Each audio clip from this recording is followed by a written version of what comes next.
Buongiorno. Welcome to the 42nd episode of the Drive-In Podcast. On today's episode of the Drive-In, we have the Express Checkup with yours truly, Dr. O. We have our spoiler review of Luca, and then we have our top billing of Best Movie Dads. So use the bathroom now, grab that popcorn, and enjoy the 42nd episode of the Drive-In Podcast.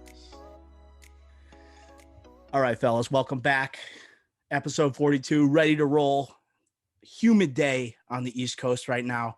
I'm sweating bullets, boys. I am sweating bullets. It's going to be a greasy podcast. I can already feel it's going through my shirt right now. Sorry for all the listeners for the little attention to detail there. But I'm excited to get talking about this new Pixar film. Flex, Nez, how we doing? What have we been watching? Nez, kick us off. I've been good, man. I've been good. Picked up a nice tan this weekend, spent a lot of time at the beach, spent some time outside, really had my first legit beach day of the summer. Excited about that. Finished Narcos, back to another comfort show that I've already watched a million times. I'm watching How I Met Your Mother again. Love it. Nice. I actually never watched it all the way through. That's one of those like shows I'll pick it up on cable, bits and pieces. I'll watch whenever I can. It seems like it's that type of show. It's like that, like Friends, Seinfeld. It's like, yeah, it's like a sitcom based in the city. So yeah, it's just like those in that way. But it is cool to watch all the way through because it does like build on itself a little bit.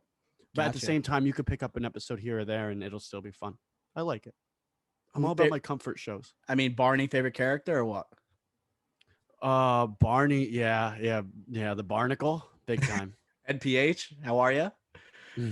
Ricky Flex, what have we been watching? How you doing? Not too shabby, boys. To Nez's delight, I have been doing a little rewatching of a director known as Stanley Kubrick, and been rewatching a few of his movies. You know, you got The Shining, Clockwork Orange, Eyes Wide Shut, which, my God, that movie still doesn't disappoint how psychotic it is.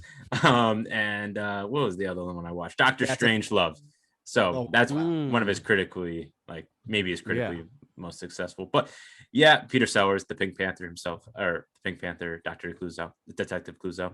But that's what I've been watching actually the past week. I don't know why, just been feeling a little weird. Kubrick, the prototypical weird director. Been doing director marathon. I like that. That's what I do sometimes. Nez, do you have a favorite Kubrick film? Full Metal Jacket. I was expecting you to say Full Metal Jacket. Full Metal Jacket's like my go-to, but I also really like 2001: A Space Odyssey. Right. I remember you saying Clockwork Orange is one that I thoroughly enjoy. I don't know. That's what I thought you were going to say. You thoroughly enjoy Clockwork Orange? Clockwork Orange is pretty effed up. It's unrewatchable, dude. Yeah, but it's unrewatchable for you. No, I like scary. So like the messed up scenes are messed up, but like some of the scenes are sick, and some of the shots are just so weird, like something that will never be recreated ever again. Like the shot in the in that room with the tables that are people, and like I don't even know. It's just iconic. It's an iconic movie, and yeah, I like to watch it. And yeah, I don't know. I enjoy the movie. Like I guess I should be careful with how I say that. I just enjoy the movie like for what it is, and it's definitely enjoyable to watch. Full Metal Jacket, the first half is like the greatest, probably like hour of a movie ever. But then it just like kind of like it's amazing, and then it kind of like turns down in that back. Can't agree more. Tough. Can't agree more. And then 2001: A Space Odyssey is really long, but I like it. It's so trippy, man. I still I've never seen 2001: A Space Odyssey. Really? So the first time it's a great map movie. First time I saw it was in college, and Dr. O and I lived together with about 4 other guys, and everybody was home or away for one weekend or just one afternoon, and I was like, I got 4 hours. I'll throw on 2001: A Space Odyssey, and people came back, and like the final scene, one kid came back and he watched like the thing with like the baby at the end, and it was just like he was just like, what the hell are you doing? And I'm like, this movie is awesome. I might watch it tonight. I might have to. You need to allot a decent amount of time, but yeah. Yeah, I have it right now, so I Make might sure crush you're it tonight, awake. man. I swear. I think I'll have a 1 minute review for next episode, and then I'll give my thoughts on Yes, it. please do. But Eyes Wide Shut is a potential, like, if we have nothing new to review, maybe we do that one because it's so crazy to talk about. But what I've been crushing, I watched whenever I go on Netflix, a Pixar story, that documentary is in my face every time. I log on. So when I made the decision, we're reviewing Luca this week. I went into that documentary, saw how Steve Jobs was involved, how Disney picked it up. John Lasseter is basically the MVP of Pixar. He is the man. And it goes all the way up through, I believe, The Incredibles or Finding Nemo, one or the other. I believe it's The Incredibles. Just incredible. I was about to say incredible again, but it's great looking at that early animation and what the characters like turn out to be. Like, you look at Woody, his head was the size of Mars and he's wearing like these different colors. Buzz Lightyear is like a red suited dude. And it's amazing how far they've come and how they are really an artwork type of studio. Like art, we talk about like artsy fartsy type of films. We talk about A24. That's what Pixar is for animation. So I'm excited to like kind of build on what I saw earlier this week. And then obviously I've been crushing Peaky Blinders. It was James Gandolfini's birthday this past week. And as I keep crushing Peaky Blinders, I'm watching Cillian Murphy, I'm watching Thomas Shelby, makes me recognize this show would be nothing without The Sopranos. Because it's like almost like that Breaking Bad type of character, like that one who you really don't want to root for, but he is the protagonist of the show. And it's led to so many of these types of movies in the future, like Joker and whatnot. We talked about Cruella last week. Great show. It takes you through like the modern European history. It's my type of stuff, like end of World War I, Great Depression. You got like the Communist Revolution. It's awesome. History buff over there. Yeah, no, it's incredible. Like I can't get enough of it. But I think it's time to get to the checkup. What do you boys say? Let's roll. Let's do it. Let's roll. Slide over, Batman and Robin. We have a new dynamic duo in town. Christoph Waltz and Willem Dafoe will star in a Western action thriller titled Dead for a Dollar. Now that's a Western movie title. The film follows a famed bounty hunter who runs into his sworn enemy, a professional gambler and outlaw that he had sent to prison years before. Boys, let's make Westerns cool again. Next up on the checkup, we have our first look at Ezra Miller, Michael Keaton, Kiersey Clemons, and Sasha Call on the set of Andy Muschietti's The Flash. Michael Keaton was revealed in his return as Bruce Wayne. Meanwhile, Sasha Call was revealed in costume as Supergirl. Next up on the checkup, we have the first trailer drop for Will Ferrell, Kathryn Hahn, and Paul Rudd's upcoming project, a dark comedy limited series, The Shrink Next Door, for Apple TV. The synopsis reads, inspired by true events, this 8-episode series will explore the relationship between an ill-intentioned psychiatrist and the patient who has his life stolen by the doctor. Exhilarating stuff. Next up, James Gunn has had quote-unquote casual discussions about a potential DC Marvel crossover project with both studios. Gunn tweeted, I don't think it's likely, but I don't think it's an impossibility either. That said, just constantly seeing crossovers and mashups is less enchanting to me than a strong story. Boys, a man can dream. Next up, small story, Jack Black and Ice Cube will star in Oh Hell No, where Jack Black falls in love with Ice Cube's mom. I think you can figure out the full synopsis for yourselves. Wrapping up the checkup here. Hiroki Sanada has joined the cast of John Wick 4 because of course he has. Sanada has been most recently seen in action films Mortal Kombat and Army of the Dead. He will star alongside Brad Pitt in David Leitch's upcoming film Bullet Train. That does it for the checkup this week. Nez, which of these many headlines grabs your attention most? You know who I'm talking about. You know what I'm talking about, baby. Bring it. Will Ferrell, Kathryn Hahn, and Paul Rudd. Let's go. Kathryn Hahn. Once I said that name, I knew you were gonna bring it up. What a dynamite cast, though. Really, I haven't seen Will Ferrell do anything good in a while. But if Kathryn Hahn's on board, you know this is gonna be dynamite. And dude, I couldn't agree more with the fact that Will Ferrell, where's he been? I know he's a producer on Succession. He was in Downhill with Julia Dreyfus. Yeah, you're right. He's in that remake. Downhill just did terribly. He was in Eurovision, also not that great, although nominated for an Oscar for a Best Original Song. Yes, sir. But this trailer has me a little bit excited. Yes, it has it doesn't have the classic comedic elements of a Ferrell movie. Obviously, it's a dark comedy, but him combining with Paul Rudd, they're going to bounce well off one another. And Kathryn Hahn, one of the best supporting actresses in the game. Like, she fits in with everybody. And so seeing them attack this type of project, limited series, it shows that, I mean, this is a different time in entertainment where like all these actors, like they're not afraid to do these limited series instead of films. They almost prefer to do these limited series so they can like delve into these characters and flesh them out completely. I'm stoked for it. Flix, how about you? I tweet this all the time for those that follow me. You know it for sure. Will Ferrell in a serious role. He's very good at it. Stranger Than Fiction, one of my favorite movies of the 2000s. I highly recommend it. Please go watch it. I think it's on Netflix still. Unbelievable movie, and he's the star in that. And we get a reunited of Brian Fantana and Ron Burgundy. No matter what, you have to watch that. So I'm looking forward to this. And then I'll add on top of that, Catherine Hahn. Come on now. All three of these actors have been in the Will Ferrell universe. Right? Yes. You have to recognize that all three have been in the Will Ferrell universe. But yeah, it should be something special to see. I also want to talk about what I led off the checkup with. We got Christoph Waltz and Willem Dafoe in a movie, right? Going against one another. That's going to be an electric factory. We got hopefully Christoph Waltz back in the role as a bounty hunter, similar to Django Unchained. He was so fabulous in that role. Yes, I use the word fabulous. He absolutely killed it. And I think him going against Willem Dafoe, they're both going to elevate their games. And this has like Oscar potential written all over it. Can't we? Do we agree, Flex?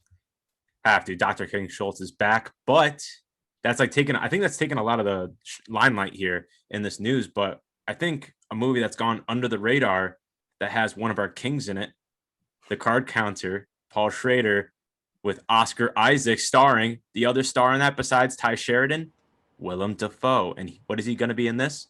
A pro gambler. Card Counter, gambling movie that's coming out later this year. So I like this. We have a bounty hunter versus a gambler with prior experiences for each. I'm liking this. Great news for movies. I love this. Great casting. Yeah, you're right. Insane.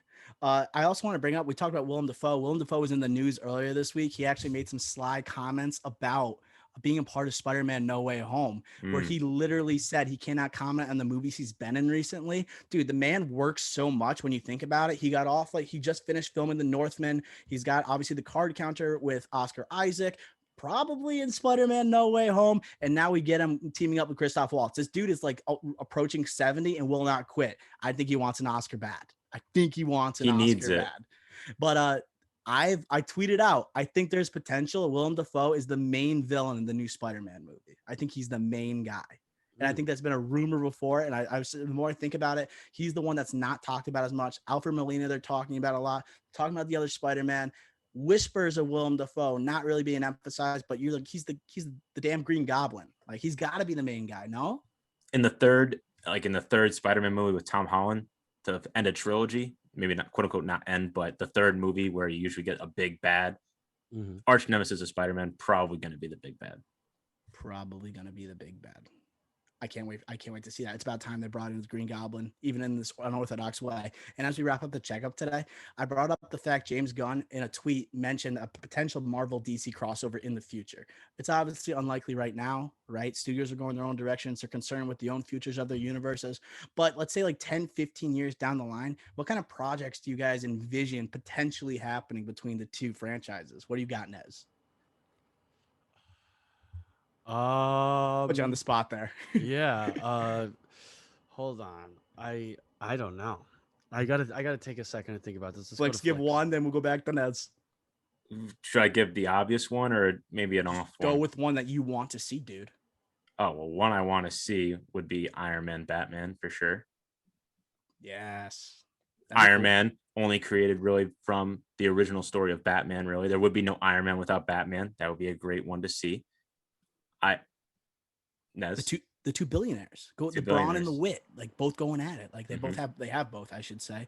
And what I could see like 10, 15 years down the line, like if you even just set this movie outside any of the universes, don't even worry about the universes. Just put those two characters against one another. Like I know Robert Downey Jr. is like 60. Let's say like a few years down the line, you get an old grizzled Iron Man, then you got an old grizzled Affleck as Batman going at it. Like I think that could have some potential there.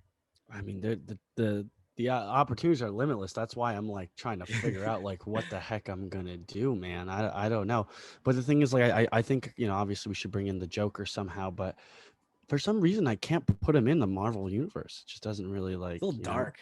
It's a little dark for that, you know. It's like I can't see it happening, you know. And like, but what about the Joker versus Spider-Man? Like him and as the big bad in New York over there, you know. Have them switch main adversaries. Yeah, That'd be kinda that'd be sick. interesting. He'll put the young Spider-Man's mind in a pretzel and then just like, I don't know, like he's a sneaky dude, I guess. I don't know, it has some potential. I also wanted to mention, like, James Gunn's the one who tweeted this. I think one of the more obvious ones is like Suicide Squad versus Guardians of the Galaxy. Mhm. Like a couple of like Oh raunchier wow. raunchier teams in both film universes, and I think that those characters interacting would be awesome. And I think he loves those characters, like James Gunn I'm talking about, more so than the fans. That's how much he like adores working with these characters, working on these films. So it's like, if there's any one that film that could happen, it's that. Or at the end of the line of both universes, let's say 10-15 years, superhero fatigue is set in, how do you wrap it all up? Justice League versus Avengers, Yeah. you know? Well, so that was I was thinking about that too. I mean, but how do you even make that story happen? Like, how do you have all these like really good, like nice heroes just like want to fight and kill each other? I don't know. Maybe you even like make the X-Men the villains. They got to team up, or like makes one of the teams of villains the X-Men has to team up with. I don't know. You have a three-way, like, I don't know. There's nothing you could really do. Or you have like a dark side team up with like a Galactus, two like superhuman figures. Or what about we just run back Superman, he goes bad, and then they got to enlist the help of the Avengers to take out Superman with the Justice League. That's not bad. Wow. That's not bad. I like Not that. bad. Didn't Give think me of a that. call, DC. Yeah, Give me a call, Marvel. Yes, I'll let's start go. writing. We'll Well, pitch it to James Gunn. Go ahead, Rick. A few other ones. I know you wrote a blog on this, Dr. O. Go check it out at thedriveinpod.com. But Superman, Thor, that's a big one. Like two people, like that would be two giants going at it. Maybe Thor and Wonder Woman, not necessarily going against each other, but together. Both have kind of like Asgard and Paradise Island elements to it. Yeah, gods, goddesses. Martian Manhunter and Vision, or Green Lantern and Vision. I feel like that would be an interesting storyline to kind of explore there. What are you gonna say? I was gonna say one other idea, and then we'll like wrap up here. Is that the Injustice video games, like how they have like those mano a mano, almost like Mortal Kombat style. Like you have a tournament with like all these different like characters going against one another. I think that'd be kind of cool too. Superman, heavy favorite.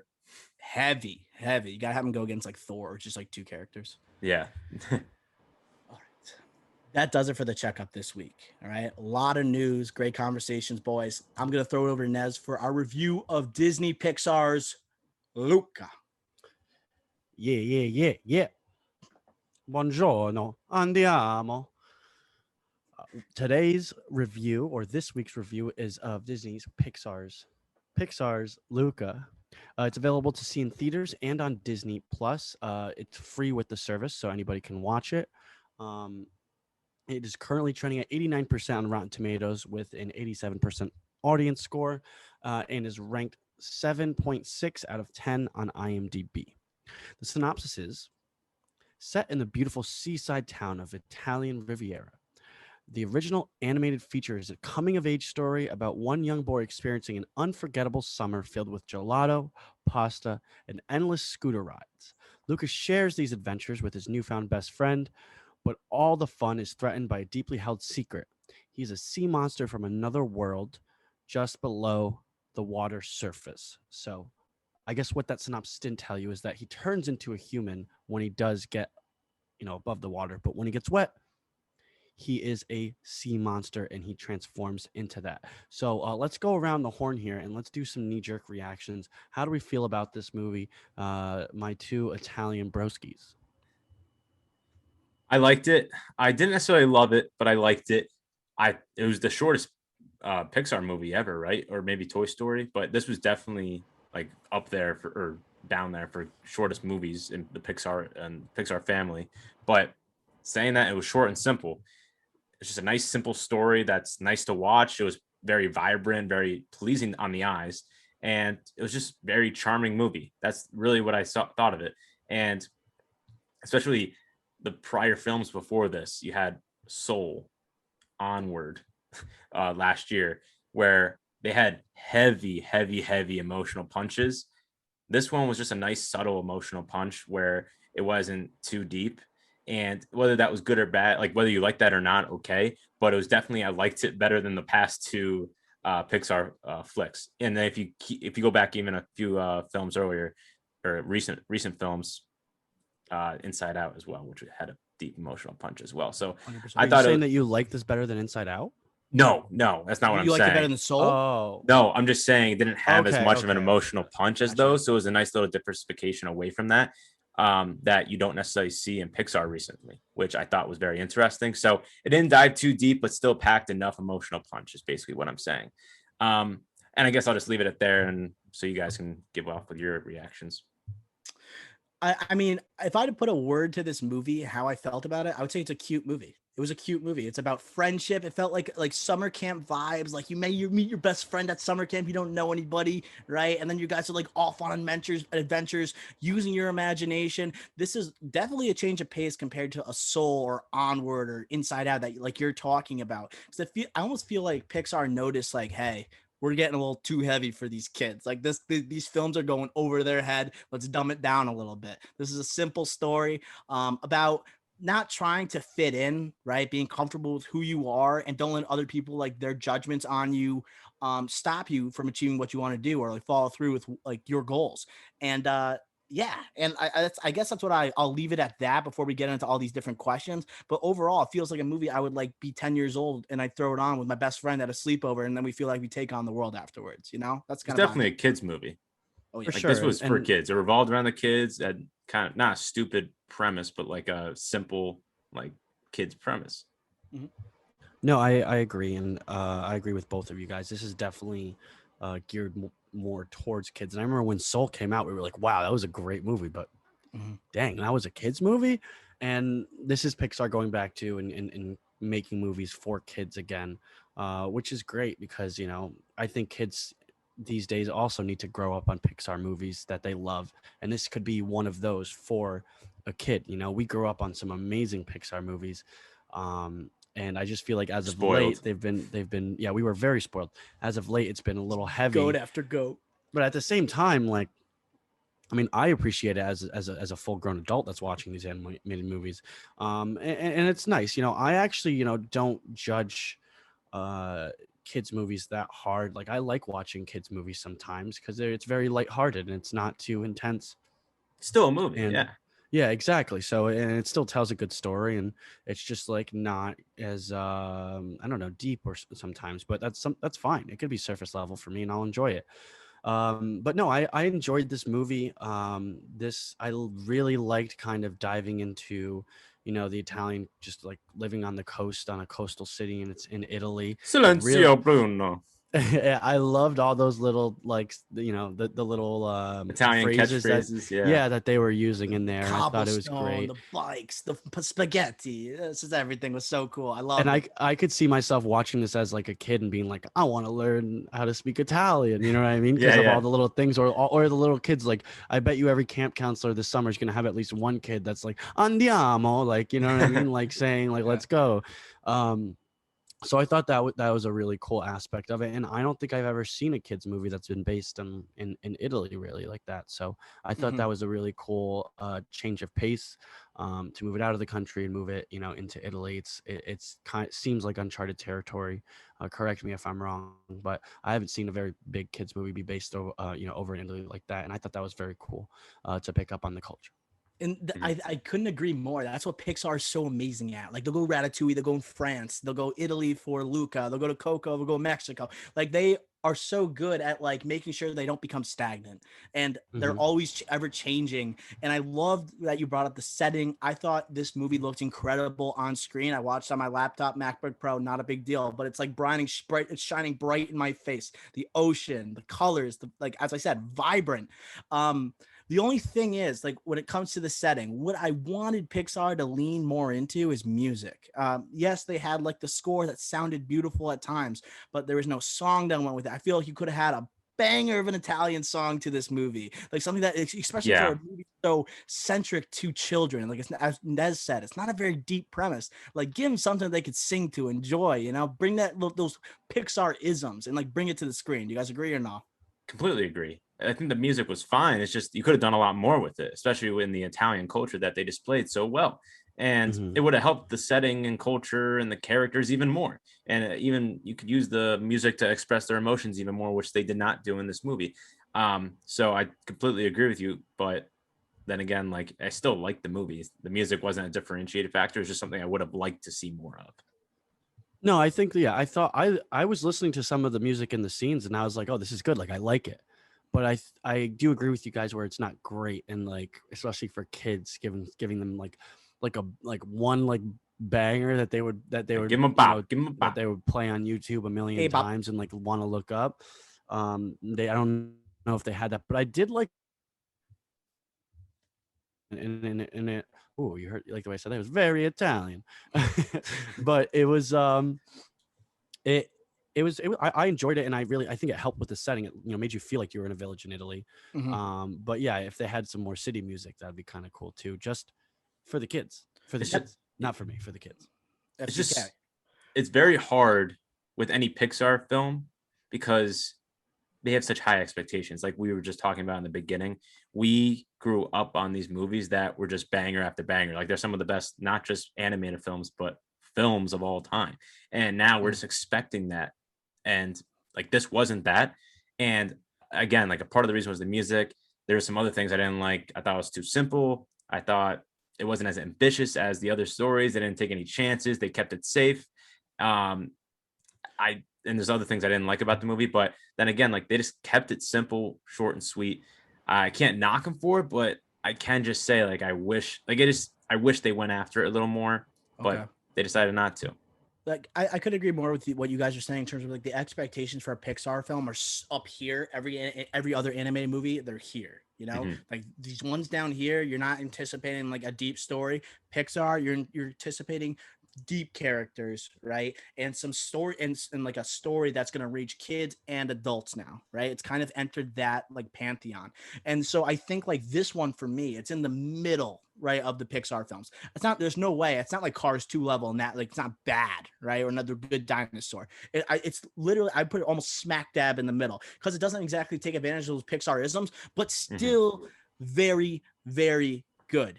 And I also want to talk about in terms of the setting, what Pixar does so well is they have amazing animation and they are good at creating these like weird looking creatures. So when they have these sea monsters and they're going down below the sea, we only spent like 10 minutes total maybe beneath the sea. Like I know the village it looked amazing, but like we dove more into that world a little bit. The only thing we really knew is that Luca was hurting like goatfish. So, like we didn't really see much into that other realm that like you're trying to like almost separate these two types of people, not separate them, but like you're showing these two different worlds, and we didn't get enough of the under the sea. I completely agree. I do agree with you that the animation, like with the monster versus human dynamic, was exceptional. It was very quick, natural, like the changing from the humans to the monsters back to the humans. Very natural throughout the film. Very consistent, very well done. But you got to explore the underwater world. You just like have to see how they live and like more than just 10 minutes. Man. Like, they didn't different sea monsters. Like, think about Pixar, what they've done through the years. They build these worlds and they just left that world unexplored. Like Finding Nemo, they built up that underwater world and they built up A Bug's Life, the insect world, right? And you still get those human elements like on the outside and inside the film.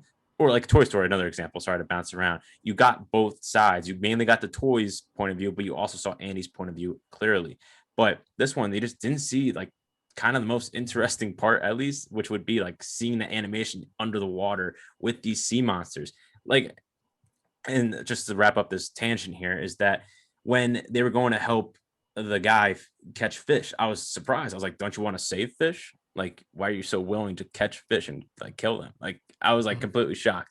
And I think that would have helped if they explored more of the world underwater. It would have been very better explained. And I wouldn't have been so in shock that they're willing to kill fish. So that ends my tangent. I think I actually disagree with you guys. I think they spent just enough time underwater. I think that any more time down there world building would have been wasted because the story is happening above. You think about Finding Nemo, they didn't really world build the surface. They kind of just did a little bit of time. They spent a little bit of time there. But I will say though, they still were in the dentist's office. I know it's still in water technically, but it's a different area, different piece. It's not the ocean.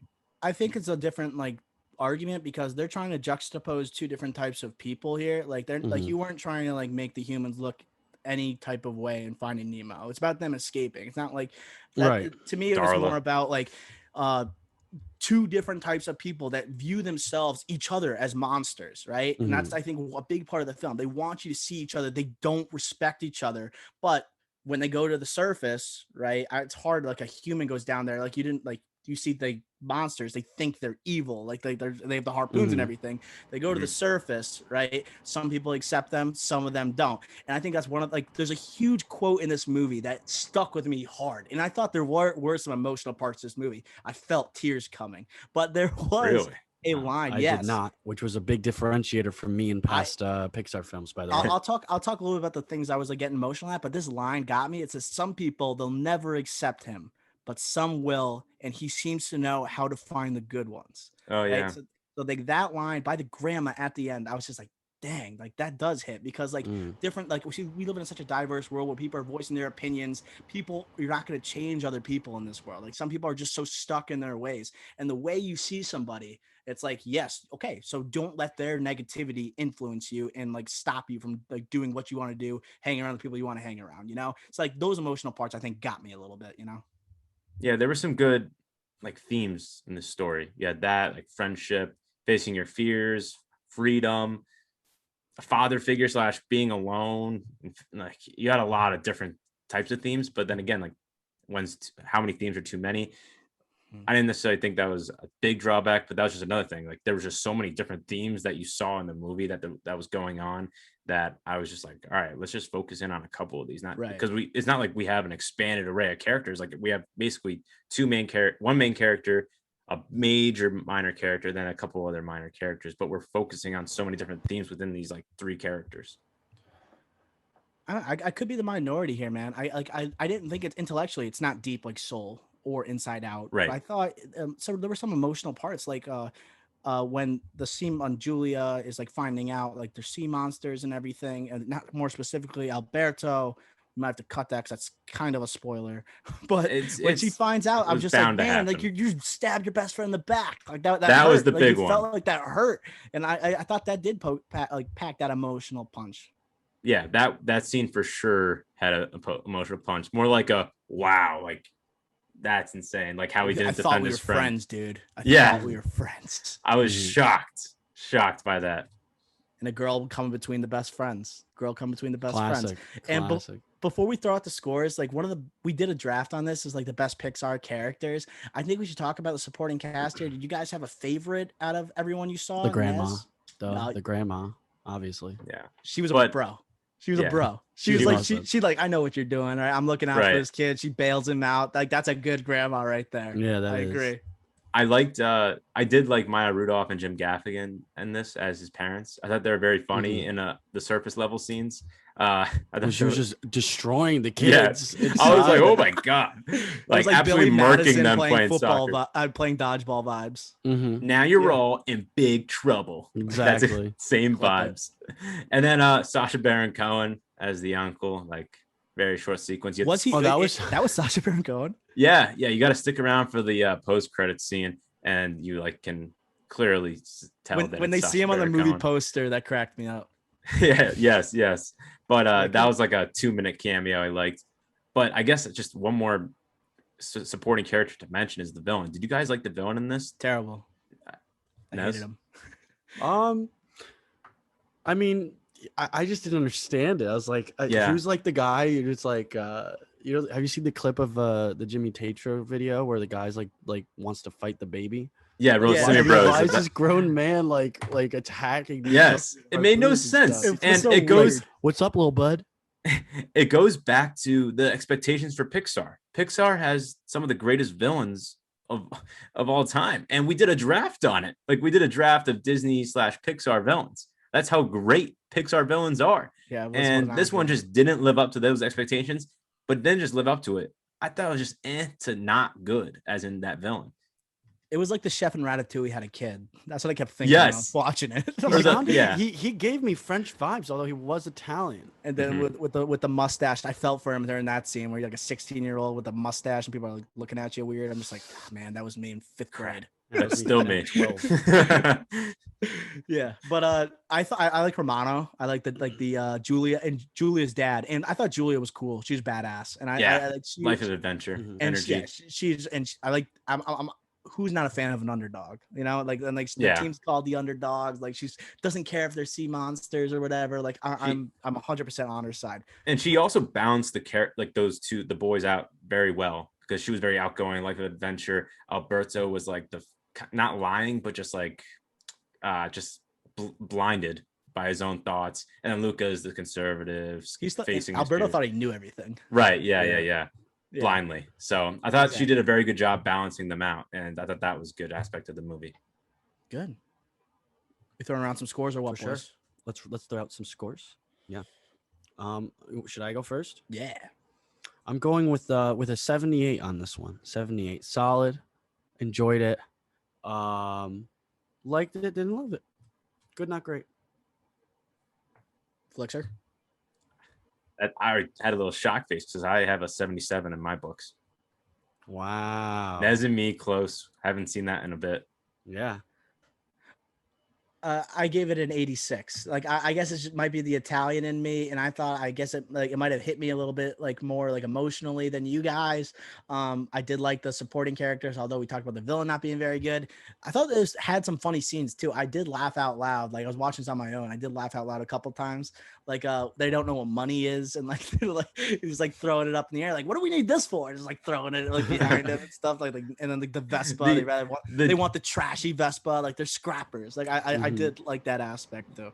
True. I thought for me the funniest scene was when Jim Gaffigan and Maya Rudolph, Luca's parents, first get to the surface and they see the boy with the ice cream, and Jim Gaffigan, like who's very like reserved and lets his wife take charge of everything, he's like, honey, I got this. I could find him, and sees the random kid. And I'll just leave that in case you haven't seen it, so I don't spoil it. But wow, what a scene there! I thought.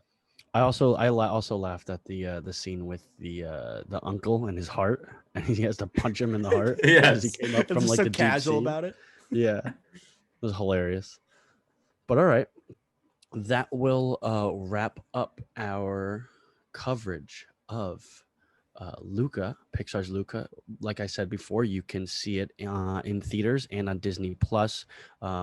It's free with the service. And I'm going to throw it over to Dr. O for a top. Throw it over to Ricky Flicks behind the back. Oh, what a catch. Ricky, and I have the ball. We're moving. I'm going to keep it though. I'm going to keep it. You're like Ben Simmons around the rim. Just take it. Too soon for the Philly fans listening. Sorry about that. But to make you feel better, we have the top billing of Best Movie Dads, inspired by Father's Day this past Sunday. Hopefully you gave your father a great gift or a great day, whatever you did. Hopefully you had a great time. But yes, top billing of Best Movie Dads. We determined the draft order in advance, and we decided, or it is Ricky Flicks, myself, number 1, Nez, number 2, Dr. O, number 3, and we're going to snake it. Dr. O, thoughts going into this draft? You wanted the third pick. You got the third pick. I got 15 names on my board. I got 10 that I'm super confident in. I wrote a blog on the best movie dad of all time, and I didn't take the first pick. I don't know. I've had the third pick the last 2 drafts, and I think I've won both. So I'm going to hopefully keep the ball rolling here. Nez, keys going into this draft for you. It's all about depth. It's all about, how much research you did. There's a lot of good, there's a lot of good ones here. There's some obvious ones. I really had to dig to find a true Nez pick, and I think I have about 1 or 2 that might surprise you here. Love to hear that. Listeners love to hear that. Let's kick this thing off. Top billing of Best Movie Dads. I'll go first, and I'm going to pick the blog that Dr. O wrote, Mr. Levinson. Jim's dad, American Pie. Like, you could say Jim is the heart and soul of American Pie. To me, it's Mr. Levinson. The guy, true homie. We talked about it in the Grandma and Luca. Just a homie. He might not like to talk about certain things with apple pies, but he's going to do it because he's just a great father. He'll talk about the uncomfortable topics with you. He'll also be a little more outgoing or more trying to be cool than he should be. But then again, it's Mr. Levinson, so you're going to take it for what it is. So Mr. Levinson's going to be the first pick in this draft. Damn it, Ricky Flicks. You got to pronounce it right. If he's the number one pick, it's Mr. Levinstein. Mr. Levinstein. Whoops. Come on, he's the number one pick. And yes, I guess, yes, that's the one I wrote the blog about. He is a dad. I think I like him because like if he hangs around my friends will think he's the funniest, most awkward dude of all time. But I'll know he's always gonna have my back, and he's gonna make sure like it's like he's good at like father son. Don't have to tell mom. I'll make sure I'll take care of this. Like big fan of Mr. Levinstein. Good pick. Yeah, I think he's the type of dad that's like embarrassing to you, like with your friends, but your friends love him, kind of thing. It's like that parent that comes around and like hangs out and sits down with you guys and starts talking, and like the kid is like, "Please go away, please," but the kids are like laughing their asses off, and they're like, "No, come on, stick around." Like he seems like that kind of dad. I must say, I am a little surprised he's number 2 on my board. But I think there's a clear 1-2 in this draft, in my opinion, or at least top 2. Well, looks like you're gonna get yours, bro. You're up. Yeah, I'm gonna get my 1-1 pick, and I thought this one was obvious going into it. However, Mr. Levinstein is a very respectable first overall pick. I'm going with Liam Neeson's character in Taken. That's the first movie dad that I think of, the one that was flying across the pond to go, kick ass and murder people for the sake of his daughter. I mean, I haven't seen anybody do that. I've seen it in a couple movies, but I haven't seen anybody do that since the last, 4 Taken movies. No, seriously, they really should have quit while they were ahead with that franchise. Anyways, yeah, I mean that's he was at the top of my board for movie dads, and that's my first round pick. He's a man with a very particular set of skills. He was my number 3 on my board. Very deserving of a first round. Can't blame me there. I will find you, and I will kill you. He is one of the most unique movie dads of all time, dude. He has the ability to save his daughter from a Eastern European sex trade. Very unique type of dad, and he's the man. And he got his daughter those singing lessons at the end of the movie. Like he's the GOAT. He'll do whatever it takes. He was the original John Wick. Ooh, he's just old John. Well, John Wick's kind of old. Yeah, I guess he was. Like that. Maybe John Wick wouldn't have happened without Taken. That's decent take. Hey. All right, Doc, off to you. I'm going to go with Chris Gardner, Pursuit of Happiness. I think he's an awesome example of not just a great movie dad, but what any dad aspires to be. He's an inspiration to his kid. He's an inspiration to so many other people. He has ability to battle through adversity with his kid by his side, able to support him and go from the bottom to semi-top. Very powerful performance by Will Smith. If you don't cry at that movie, I swear to God, like you are the worst person of all time. That movie makes me cry like a baby. It's almost unrewatched. Yeah, he's doing the clap. It's like almost unrewatchable because I know I'm gonna cry every time. I'm not interested in crying when I watch movies, but I will if I watch it. He was my number 2 on my big board, and based on a true story. I know. He was my number 3. He's great dad in that movie. Great and very inspiring movie. It's like happy tears. Happy tears. We like happy tears, not sad. Happiness, happy tears. Dr. Rowe, second pick. All right, I got one I definitely want to take. I think I can wait till the next swing, but I'll go with more of a chalk pick. I gotta go Mufasa for Simba. Obviously wasn't there for the entirety of Simba's life, but you see the impact he had on him. He was what Simba wanted to eventually ascend to and be. And I think he almost recognized, I will never be what Mufasa was, but I will do as much as I can to be like him. And when you're that type of role model to your kid, you're doing something right. Obviously a tragic end. And if we're talking about worst uncles in a top billing, we know Scar's number 1, but Mufasa is my beginning of the second round. Can't blame you. Not that great the whole movie, but great movie, great soundtrack. Am I right? It is a great soundtrack. That got some traction. It did. We had a lot of argument. Oh shoot! I didn't even review the results of that poll, did I? Oh yeah, pull it up. Are you able to? Yeah, I did one on my personal page, so let me see if I can do this.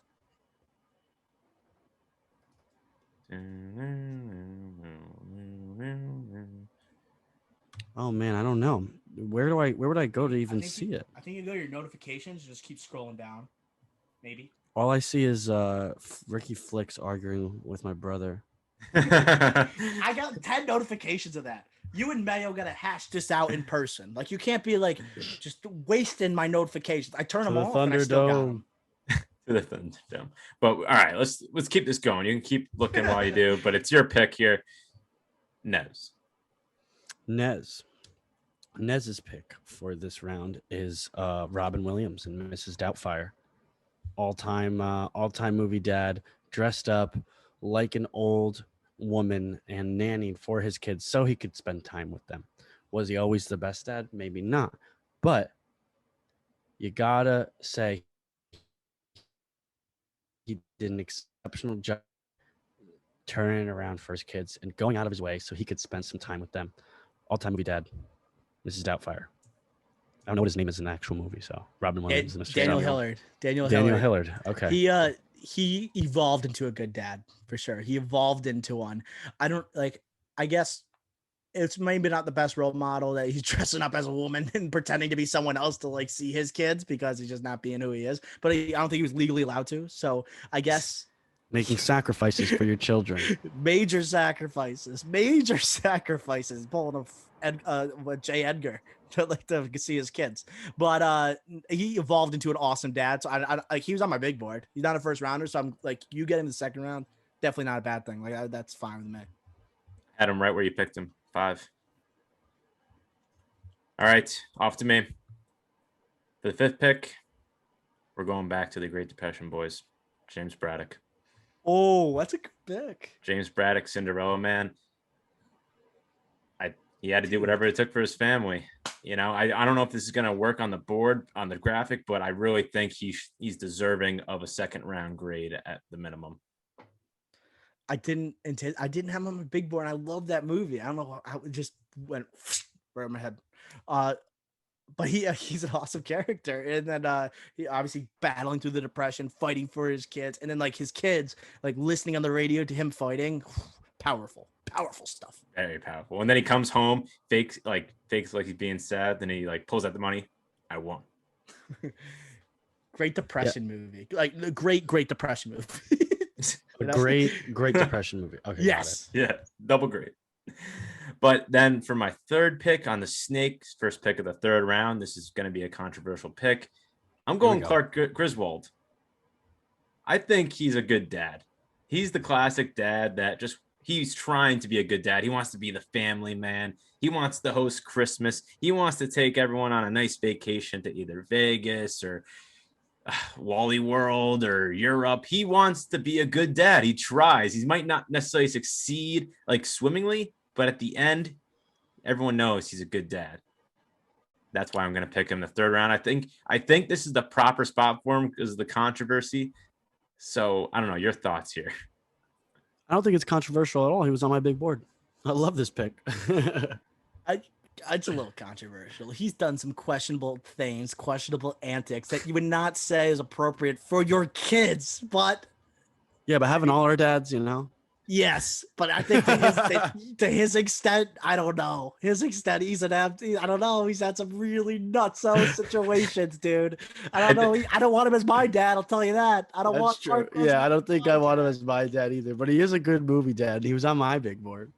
I had him on the big board. I just knew I wasn't gonna draft him because I didn't think I would be able to explain it enough. That I'm like, yeah, that's a good pick. I want him as my dad. Yeah. Well. Then again, like he's a dad that's gonna do whatever it takes for you. So that's honestly what it takes, or that's what you want as a kid. I think the argument for him, like the one you would say, like I was thinking of, was like he's gonna make sure you have memories when you grow up. Like he's trying to make sure that you enjoy life, the holidays, the time with family. Family comes first. Like in that regard, definitely a top tier parent. Yeah, that's a good point. It's just like the extent he goes to do that, questionable. Well, thank you, Dr. O, for picking that or saying that for me. Nez, your 3rd pick.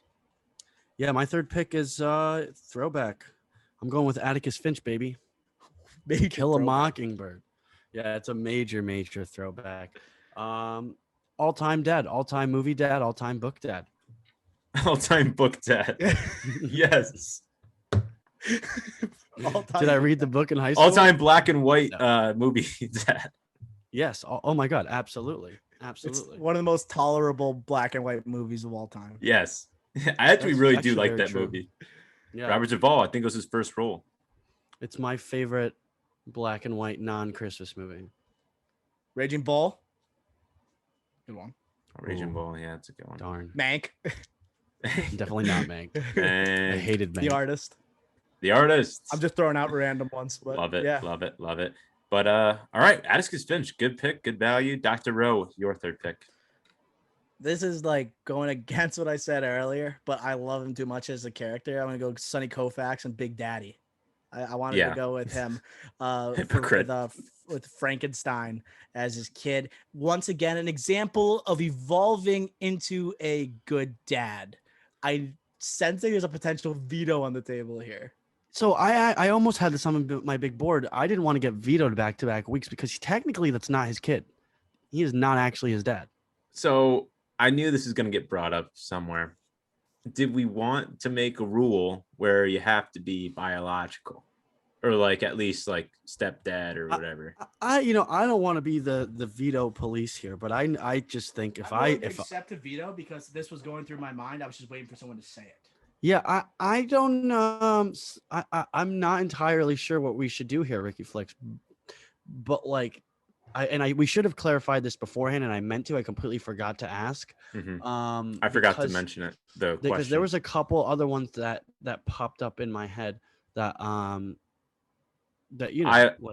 yeah, I have a lot on my board that is Tony Stark a dad? Well, he is a dad. Two Spider-Man though, does that count? No, well, not the Spider-Man, but he's a father figure. Yeah, like I would probably like if you picked Tony Stark. Takes two vetoes, I'm out of it. If you pick Tony Stark, for example, you would be holding his kid. You could pick it. I don't really care. I think brass tacks here, boys. Honestly, like the name's Big Daddy. Like it's in the name. It's in the name of the movie. I think you gotta let this one slide. I feel like we're gonna get crap on the thing. That's me saying it, but I think like it is titled Big Daddy. You're right. But what is a dad? Does it have to be biological, or can it be? He teaches him lessons that he'll take with him for the rest of his life. Exactly. We're getting deep here. Yeah. All right, let's go. You got it. All right. Sonny Koufax goes to Dr. O. It's still on. You're still on the clock. So never mind. I think I could get a Mr. Irrelevant. I don't want to tease anything. A Mr. Irrelevant, I think I can get. So where am I gonna go? I gotta go Marlin. I'm going double Disney. I gotta go Marlin for Nemo. We just talked about like the lengths he went to go save his kid, and not only did he try and save a kid, but he was successful in saving his kid, or finding his kid and bringing him back home. Another good example of like a dad who recognized he wasn't a good dad before, but like now based on his experiences and like noticing the love for his kid, becoming a good dad. So I'm gonna go with Marlon as my fourth rounder. Yeah, on my big board. I was gonna draft him. The only thing that I think is he lost his kid. So, and he's also kind of like before his kid left, he was like sleeping on the job a little bit. He seems like a guy who pays his taxes and does his thing. He's a single dad, like a rule follower, sets a good example. But I understand what you're saying. But if you could find your kid across the damn ocean, it's Sydney, Australia. I think you're doing something decent. That shows like your drive. He could have said, "Forget it." There's so many. How many fish have like baby fish? A ton. School of fish. Where do they come from? They have so many kids. And he said, "No, I need my baby clownfish." And he went to go get him. Good pick. All right. Nez. That's my best argument for it. Nez, you're up. So I'm going with Mr. Incredible from The Incredibles. He's a good dad. He's a leader.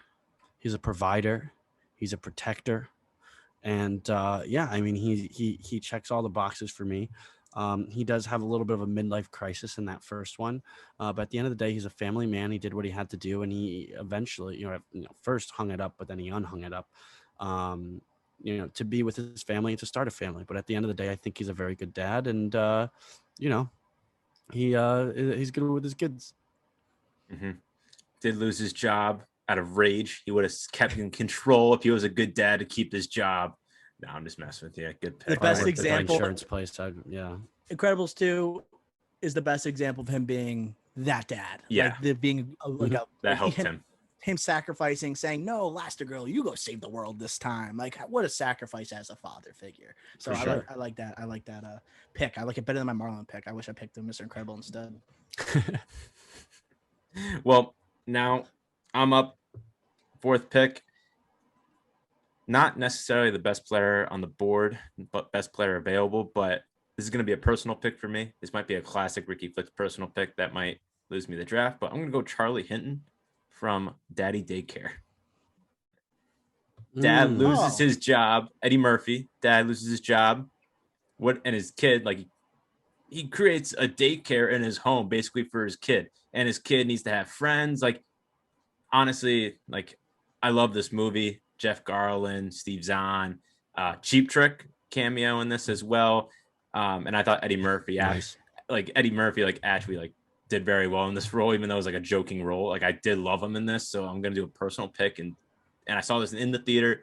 I was 6, so like Daddy Daycare is gonna be my pick here. Kevin Nealon in that one. Yes, Kevin Nealon. Loser. Good pick. I thought about drafting him actually, or I actually didn't add him to my board, but he did cross my mind. When you think about it, when I hear the explanation, I hear the pitch from Ricky Flicks over there. I agree. I think he deserves to be on here. Yeah, I did not think of it at all, and that's one of my favorite like movies from childhood, and like that's one I consider really super rewatchable. Like I'll watch that now whenever it's on. You know, I then consider it a treat. Flash is missing. Great movie. Steve Zahn and that is so funny. Mm-hmm. Steve Zahn. And then my last pick. This is going to be in the same stratosphere as Big Daddy. I'm going to go Alfred Pennyworth.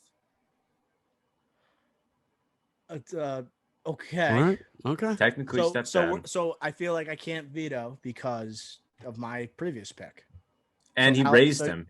He raised him, like even as an adult. Like he literally like did everything that a parent. He was his parent, his legal guardian. Like he was a dad. Who's the best Alfred in history, Ricky? Animated Alfred in the Batman animated series. Wow, animated. You're not going Michael Caine, Michael Caine, Michael Caine. It was a joke. It has to be Michael Caine. Has to be Michael Caine. Yeah, Master Wayne. I failed you. But yeah, Alfred's my Wayne pick. I do think he actually is a dad. Like it would, even if he didn't pick Sonny, I would still argue that Alfred it would still be considered like legally a dad. If Sonny wasn't already on the board, I'd be vetoing the heck out of you right now. But would you get 2? I don't know.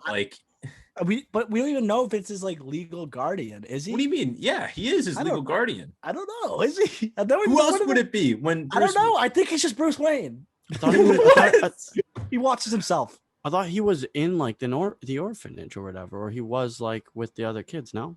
No. He lived in the mansion with Alfred. Oh, but he donates to the. I thought there was like one specific because he was an orphan. Like he feels for them because he was. Oh, I thought that he would go back. He's a stepdad. I'm giving you a hard time. It's just he never calls him dad. He's just Alfred. Yeah, because he's a butler too. You can't. Yeah, they seem more like colleagues. Like they're like very like like friends almost in the movie. But I understand technically he does pay for him to be there, but still raised him. Jeremy Irons was good in the Snyder Cut, by the way. He was good as Alfred. Yeah, no, he was good. He was a good Alfred. Nez, your last pick. My last pick here is going to be, I think might be a bit controversial, but I think, you could, as long as you could see that the love is there with the father and his daughter, I think you can be a good dad. So I'm going with Matthew McConaughey in Interstellar. I don't know. You could spit all over myself to delete that. I get it. He goes to save the world, basically abandons. Yeah, I see it. I see what you're seeing. He went to save the world. Okay, so like yes, he had to leave his kid, but at the end of the day, he still came back and he came right back to her. Okay, and it allowed her to be like the most iconic human ever. 100%, exactly. He's like Elon Musk on steroids. If he doesn't do that, then she doesn't become that massive icon and amazing person. So he made a massive sacrifice, not only for the world, but for his family. that part at the end where he comes back, he's like, "Oh, you built like it's in my name," and they just start laughing. It's like, no, like that hit me hard. I was like, damn, like he literally abandoned his life for Earth, and like none of this would have happened, and then that hit hard. Interstellar, Christopher Nolan gets ripped on for not like packing an emotional punch to his movies, but Interstellar, I think it's a little more complete. Like, don't leave me, Murph. Don't leave me, Murph. Like him breaking back. McConaughey is so awesome in that movie. And there is an emotional touch to that one. And like you could see the undying love he has for his kid. The Don't Leave Me, Murph. That convinced me. Like, wow, that's a good. I like the pick. I like the pick. I was borderline, but Don't Leave Me, Murph. And the crying scene. McConaughey crying. Like, oh my God. I YouTube that scene sometimes. I'm not kidding. Like that scene is like electrifying. Like I can feel like the water in my eyes right now. Luckily I'm wearing glasses here. You can't see it on YouTube. Jesus. But before I break down here, Dr. O, how about you go with Mr. Irrelevant? I think this is a good Mr. Irrelevant. I don't think it's anyone you guys had on your big boards. I'm gonna go Danny O'Shea in Little Giants as my Mr. Irrelevant. Great pick. Wow, like him leading that rat pack, that group of kids that didn't belong. He wasn't just a father figure to the Icebox with Becky O'Shea, but he was a father figure to all these kids, and he's a leader of like these young kids, great role model. And if I get Rick Moranis as a dad in a dad draft, I think that is going to stand out in the draft. But you didn't pick him in the other movie, which I'm happy you didn't, because how dare he let his kid be as tall as freaking skyscrapers. Terrible dad in that. I thought about picking him as the dad in that, but it wouldn't make sense. But like also like you get the story, like people see Rick Moranis, they think of like, oh yeah, he left Hollywood to raise his kids, and like you almost have that immediate. He's just a good dad in real life. And it's just like he's playing. It feels like he's playing himself, right? Yeah. And that guy who punched Rick Moranis should get sentenced to life in prison. Life. I think they got him. I think they got him. I think they got that guy. Ladies and gentlemen, we got him. But man, I didn't even think, because like I thought of Honey, I Shrunk the Kids, or I Blew Up the Kids, but I just didn't think of Little Giants. Like, great pick. But before we do honorable mentions, let me just round out this draft by reading off the lists here. Ricky Flicks, myself, has Mr. Levinstein, Jim's Dad, and American Pie, James Braddock and Cinderella Man, Clark Griswold, National Lampoon's Vacation Movies, Daddy Daycare Charlie Hinton, Eddie Murphy, and then Alfred Pennyworth, Batman. Nez, Brian Mills, Taken, Mrs. Doubtfire / Daniel Hinton or Hilton, whatever the one. I think it's Hilton. Hillard, you're right. Miss Doubtfire, Atticus Finch, To Kill a Mockingbird, Mr. Incredible, The Incredibles, and Cooper from Interstellar. Dr. O, Chris Gardner, Pursuit of Happiness, Mufasa, Lion King, Sonny Koufax, Big Daddy, Marlon, Finding Nemo, and Danny O'Shea, Little Giants. Dr. O, honorable mentions. I had Don Corleone. He's a terrible person, but family is everything for him. And you have certain conduct, how you should behave. I think he's a leader. Like he shows people, like he shows his kids, like how you need to behave in this family, in the business as an adult. I wasn't gonna pick it because it's too controversial. I've never seen this movie, but like John Q, how did he not get picked? I've never seen John Q. Yeah, I particularly don't love the movie, but that's like a big dad movie, like protecting his kid. Yeah, so I've never seen it. I would have picked it just when I was reading it. I'm like, damn, like that's a good dad. That's like someone that would have time dad. I just don't love the movie. And then I had I don't want to go through a bunch of them. I know Nez has a couple, but like Fury Styles in Boys in the Hood, like Lawrence Fishburne. Yeah. Like him protecting his kid at all costs. I think that would have been a great pick as well. That was the one I was toying with Alfred. Nez, honorable mentions. I don't have that much. I have the Consul of China from Rush Hour, enlisting Jackie Chan and Chris Tucker to get his. That was like a a lemur from Madagascar. Yeah, I did not. It won him a draft. I didn't pick either of my Nez picks. The next two are all Nez picks. I have Paul Rudd in Knocked Up. He's a good movie dad. Well, yeah, he's just a good like very fun character. That's a dad. Yeah, he's like a good dad. Yeah. And then I have Nigel Powers from Austin Powers. Ooh, Michael Caine, the Bloody Dutch. All right. That's all you got. All right. Few on my board. Gru, just Despicable Me. Another stepdad situation there. That's a good anime pick. Yeah. Santa Claus from Scott Calvin, the Santa Claus with Tim Allen. That's good. Cheaper by the Dozen, Steve Martin. He has 12 kids and he leaves his dream job basically to help raise the kids. And he also takes care of them when Bonnie Hunt leaves the kids. Yeah, he put the team on the which back. Dr. O drafted in his top movie moms. I did. Or no, Ricky Flicks. No, nobody did. I've said we did family that we would eat dinner with during Thanksgiving, I think, and I said no. Somebody drafted her because I remember yelling like, "How are you going to draft?" No, I drafted abandon their whole family. And then you said quality. I said it's quality, not quantity. And Ricky Flicks made the point that because she has a lot of kids, we did Thanksgiving movie families you wouldn't want to eat with, right? And I picked Cheaper by the Dozen, and then you brought up that argument, and then I said, "You're right." I remember this argument. Well, that's how it came up. We got to go to the whatever. Tape. We got to go to the tape. Moving on. Ray Kinsella, Field of Dreams, and then just a couple like joke ones. Jack Burns would have been funny. A little overprotective there. Yondu from Guardians, and then Sully / Mike for Boo and Monsters Inc. Nice, and we got to mention Arthur Weasley as well. Weasley.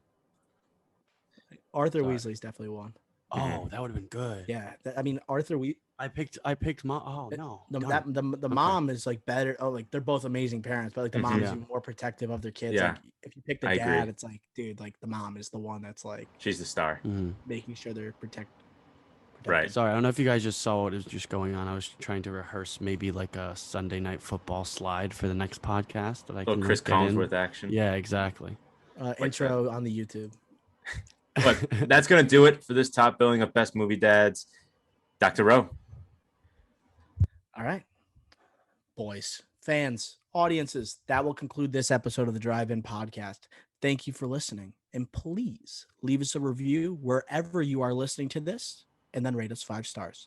Next week, we are reviewing F9. It's finally here. In theaters this Friday. Feel like I do. Oh.